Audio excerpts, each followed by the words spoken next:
des réseaux synchronisés de Solo Média, le journal, voici les principaux titres. Ousmane Sonko annonce qu'il s'adressera aux Sénégalais dans les tout prochains jours pour présenter le bilan de ces 2 années à la tête de la primature, période qui qualifie de vrais 2 ans de Pastef. Bassirou Diomaye Faye, Ousmane Sonko, une ligne de démarcation de plus en plus claire. La principale difficulté du chef de l'État reste son ancrage au sein du parti Pastef où de nombreuses divergences semblent exister entre lui et le président du parti, Ousmane Sonko. Vous allez suivre l'analyste politique Mamadou Albert dans cette édition.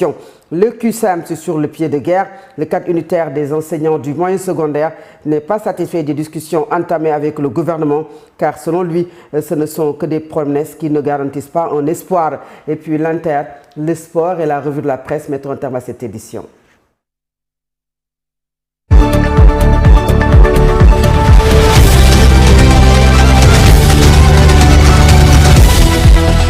Au lendemain de la sortie médiatique controversée du président de la République, Bassirou Diomaye Faye, le leader du parti Pastef Les Patriotes, Ousmane Sonko, est intervenu par téléphone lors d'une conférence organisée par la jeunesse patriotique du Sénégal, JPS.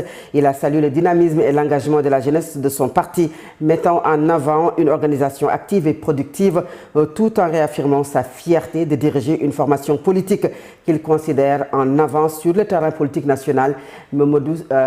Ousmane Sonko, que je vous propose d'écouter au micro de Baïnongo Fall. Je vais appeler quand même d'abord pour réitérer à la JPS tout mon engagement à votre côté. Vous rassurer de mon engagement ferme auprès de la jeunesse de ce parti, de toutes les jeunesses de ce parti, parce que la jeunesse elle est assez plurielle selon les catégories, et en particulier de la jeunesse intellectuelle, qui aujourd'hui a initié une activité de très haute facture. J'ai l'habitude de dire que c'est ça l'identité du parti. Le parti Pastef, c'est d'abord un parti de production, un parti de réflexion, un parti de production d'opinion, un parti de formation d'idées et de production documentaire, un parti programmatique. Nous l'avons fait à travers la production d'ouvrages, de livres, à travers la fiscalité, le budget, toutes les questions, les hydrocarbures, les ressources naturelles, beaucoup de questions qui n'étaient pas posées en termes de débat public. Le débat public à ce moment, c'était de dire qu'ils produisent du sens, qu'ils produisent de la réflexion qualitative, mais sur des bases documentées et scientifiques. C'est important et d'autant plus symbolique que ça vient de la JPS. On aurait attendu que ça vienne du MONCAP, encore que le MONCAP le fait très bien, et d'encadrement, mais que ça vienne de la JPS, ça nous rassure que nous avons une jeunesse patriotique qui est largement en avance sur toutes les autres jeunesses politiques du pays. Nous vous exhortons à continuer dans ce sens. Et le seul parti aujourd'hui, autant pour moi, le seul parti aujourd'hui qui occupe le terrain politique 7 jours sur 7, et particulièrement les week-ends. Je le dis tout le temps, depuis des années et des années, à travers tout le pays et dans la diaspora, je suis fier d'être le président de ce parti. Et lors de cet entretien téléphonique en marge de la rencontre de la jeunesse patriotique du Sénégal, le leader de Pastef, les Patriotes et par ailleurs Premier ministre du Sénégal, Ousmane Sonko, a réaffirmé sa volonté de rendre compte de son action à la tête du gouvernement en annonçant la présentation prochaine de son bilan des 2 années, tout en mettant en avant les priorités stratégiques et les réformes engagées. Ousmane Sonko, que je vous propose toujours de suivre. Dans les jours à venir, moi-même, dans les jours très proches, je vais présenter mon bilan de 2 ans à la tête de la primature. Ces 2 ans-là, c'est les 2 ans de Pastef. Les vrais 2 ans de Pastef. Mes 2 ans à la tête de la primature. Depuis 12 ans que nous sommes en politique, par rapport à tous les engagements du parti, sur la gouvernance, sur la souveraineté, sur l'appropriation de nos ressources naturelles, sur les renégociations, sur, comment dirais-je encore, les différentes formes, les différents plans de redressement et de relance de ce pays. Je ferai dans les tout prochains jours face aux Sénégalais pour leur présenter les choses extraordinaires qu'on a pu faire sur ces 2 ans dans un contexte extrêmement difficile, mais surtout ce qu'on est en train de faire au niveau des politiques publiques qui fondent aujourd'hui votre rencontre, politique publique par politique publique, secteur par secteur, mais en identifiant bien les priorités qui sont les nôtres. Loolu mooy le message que je voulais vous délivrer. Je vous félicite, je vous encourage.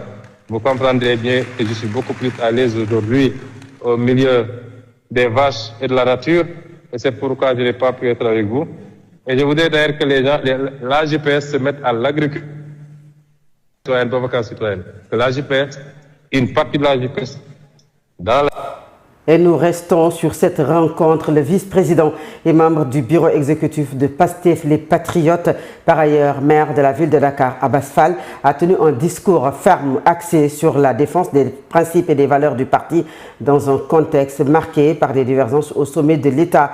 Il a notamment appelé à une politique responsable et assumée, invitant les membres à croire au parti sans craindre d'éventuelles sanctions, tout en réaffirmant son attachement à l'unité et à la réussite du projet porté par les autorités.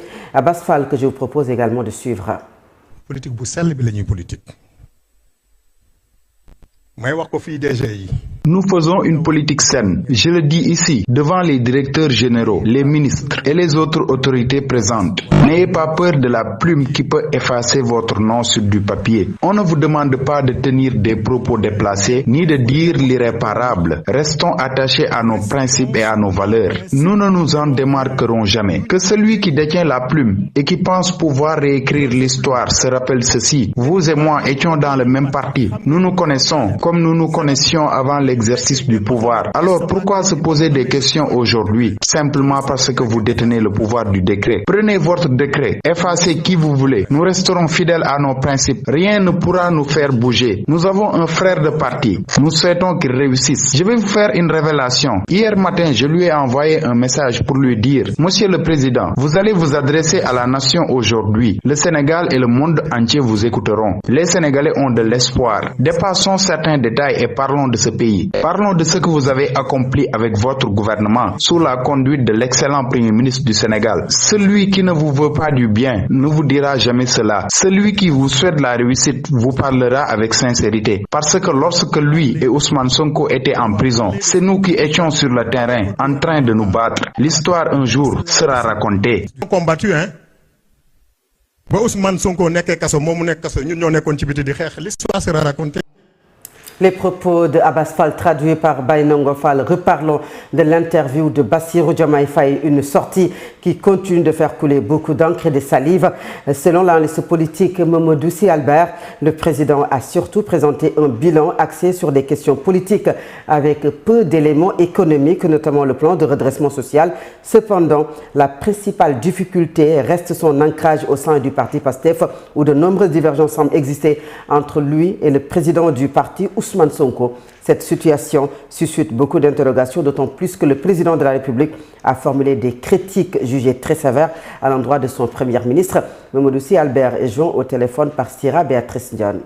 La relation qu'il a avec son premier ministre suscite des questions. La relation qu'il a également avec le PASTEF, une chose est de dire qu'il est encore membre du PASTEF, mais ce qu'on constate, c'est qu'il n'est pas sur la même longueur d'onde que le PASTEF sur énormément de questions, que ce soit par rapport au projet de loi, surtout le projet que le PASTEF a modifié récemment. Il y a cette divergence. Il y a une autre divergence aussi qui est aussi importante, c'est la question du consensus, que le président n'est pas du tout sur la même longueur d'onde que le PASTEF quand il s'agit de consensus avec l'opposition. Donc ça, c'est quelques aspects de la question politique. Il y a des divergences encore entre le président et son premier ministre, il y a des divergences entre le président et le PASTEF.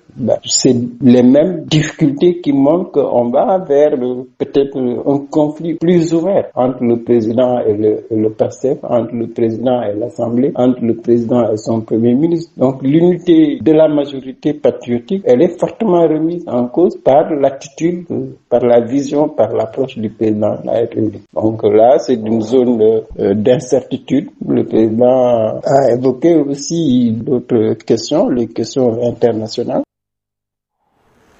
Politique toujours, l'ancien ministre de l'Intérieur Aly Ngouille Ndiaye s'exprime sur la rationalisation des partis politiques au Sénégal tout en avertissant sur la non-participation de l'opposition à la commission chargée de rédiger les textes issus de l'initiative du président de la République Bassirou Diomaye Faye qui a invité à une concertation afin de respecter les délais et de tenir les élections à temps.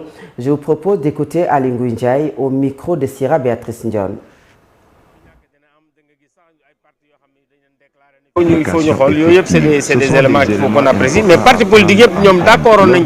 Tous les partis politiques semblaient d'accord sur la nécessité de trouver un moyen de rationaliser le paysage politique. Toutefois, ce qui peut être regrettable, c'est que le texte publié par le président de la République suscite la controverse. En effet, l'opposition ayant participé au dialogue n'a pas été associée à la commission de rédaction, ce qui peut créer une polémique. En 2022, le président avait pris un décret 8 mois à l'avance, mais cela ne constitue pas forcément une justification suffisante dans le contexte actuel. Ce qui est essentiel, c'est de parvenir à un consensus et de fixer des délais appropriés. Il ne s'agit pas uniquement du jour du vote. Si une date est retenue, les jeunes qui atteignent 18 ans à cette période doivent également pouvoir participer aux élections. Ils doivent être pleinement pris en compte.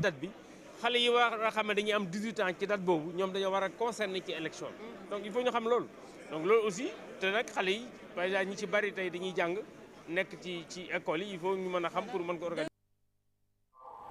Parlons de tout à fait autre chose. Au lendemain de la remise des cahiers de doléances au président de la République, lors de la fête du travail, le cadre unitaire des enseignants du moyen secondaire QSEMS reste toujours sur le pied de guerre. Ndongo Sarr et ses camarades ne sont pas satisfaits des discussions entamées avec le gouvernement car selon eux, ce ne sont que des promesses qui ne garantissent pas un espoir. Les explications de Ndongo Sarr, secrétaire général du QSEMS, au micro d'Ibrahim Khalil Djemé.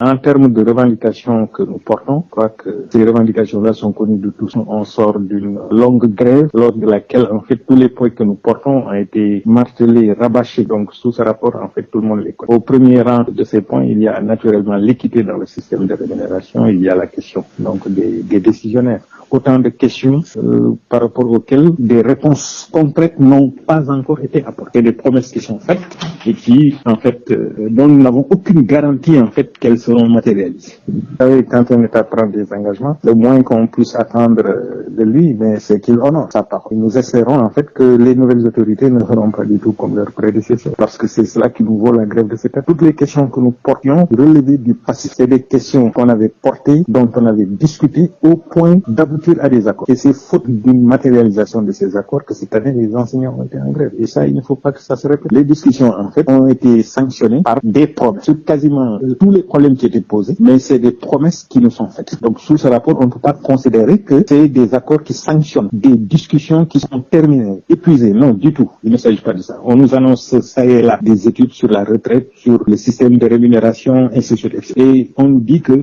quand, effectivement, les rapports seront disponibles, on va réengager la discussion. Ça veut dire que donc, c'est des questions qui restent entières, qui ne sont pas encore réglées.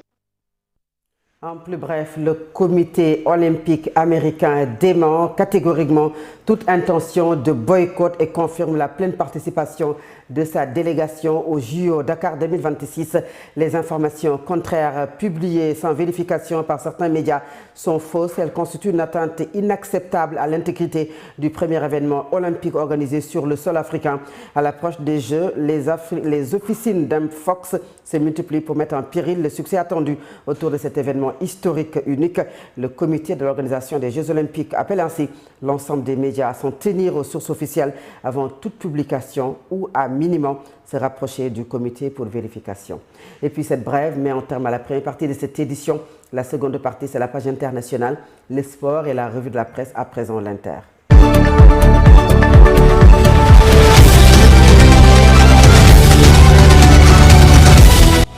L'actualité internationale nous mène au Mali où les rebelles indépendantistes du Front de libération de l'Azawad ont publié pendant le week-end un communiqué pour rejeter l'appellation terroriste utilisée non seulement par les autorités, mais également plusieurs acteurs de la communauté internationale dans leur réaction aux attaques du 25 avril. Ces attaques au cours desquelles le ministre de la Défense, le général Sadio Camara, a été tué, ont visé plusieurs cibles militaires ont été menées conjointement avec les djihadistes du groupe de soutien à l'islam et aux musulmans jénim liés à Al-Qaïda.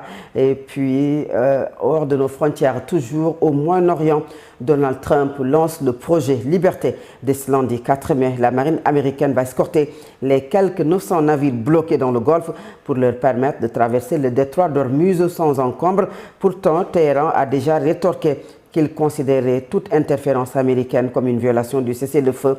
La marine américaine va donc escorter des navires à travers le détroit d'Ormuz. Cela a compté de ce lundi 4 mai. C'est ce qu'a annoncé Donald Trump dans la soirée du dimanche 3 mai, évoquant un geste humanitaire et de bonne volonté en faveur des marins bloqués dans le golfe arabo-persique depuis 2 mois. Le président américain a également affirmé avoir des discussions très positives avec Téhéran par l'intermédiaire du Pakistan. Et puis ce lundi, l'Iran prévient que si l'armée américaine s'approche du détroit d'Ormuz, elle sera ciblée et attaquée et que toute interférence sera perçue comme une violation du cessez-le-feu.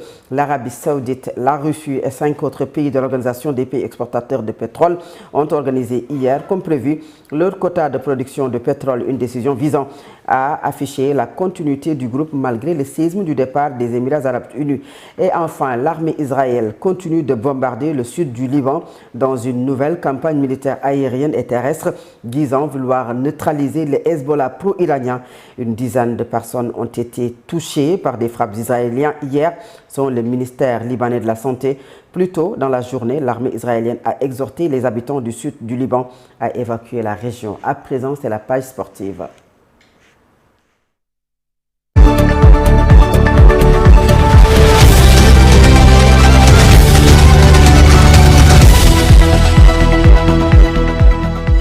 Sur Solo TV, Solo FM, bref, sur Solo Média. C'est l'affaire de Lamine Senghor. Bonjour. Merci. Bonjour à vous, Fatou Ndiaye. Bonjour à toutes et à tous. Nous démarrons par la Ligue africaine de basketball. L'AS Ville de Dakar réussit le comeback et s'offre une qualification au play-off. Oui, vous l'avez dit, Fatou Ndiaye, c'est un remarquable, dirait-on, un exploit remarquable que l'AS Ville de Dakar a fait durant cette conférence Sarah de la Ligue africaine de basketball. Le club de la municipalité a signé sa qualification au Final 8 de cette 6e édition de la BL après un début difficile de défaites lors de ses 2 premiers matchs. Le club a réussi donc à revenir avec justement une victoire en premier lieu face à l'équipe de FUS Rabat, puis a enchaîné contre JCA Kings dimanche contre le club nigérien Mactown Flyers.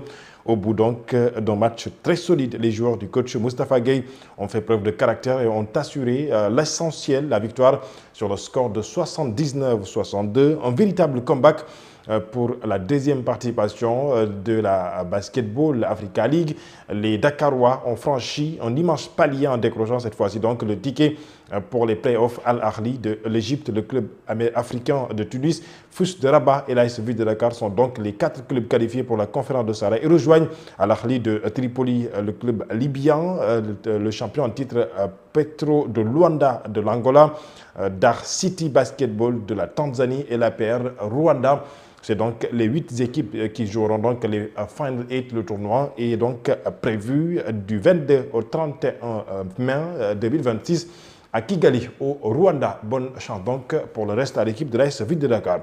En football, nous parlons du championnat sénégalais avec surtout les résultats de la 25e journée. D'abord, en Ligue 1 sénégalaise, sachez que AGEL de Rufisque est en train encore une fois donc de vivre des moments difficiles dans ce championnat, à l'issue donc de la 24e journée où ils ont enregistré une défaite. L'équipe de AGEL de Rufisque a encore une fois donc enregistré une défaite hier dimanche face à l'équipe de Stade de Mbour qu'il a en tout cas trouvé, puisque Agel était à domicile au niveau du stade Ngalandou Diouf de Rufisque. Le stade de Mbour a pris donc le dessus sur le score, sur le plus petit score, 1-0.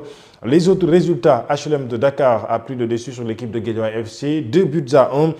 Cap-Vert a fait match nul 0 partout face à l'équipe de l'US Gorée. Même score à départager. Les équipes l'AS Linguère face au Casa Sport, l'US Ouakam face à Teungueth FC et Sonacos face à l'équipe de l'AS Pikine. L'autre équipe de la banlieue de Dakar, sachez que Teungueth FC revient à -1 du leader Agel de Rufisque dans ce championnat à l'issue de cette 25e journée.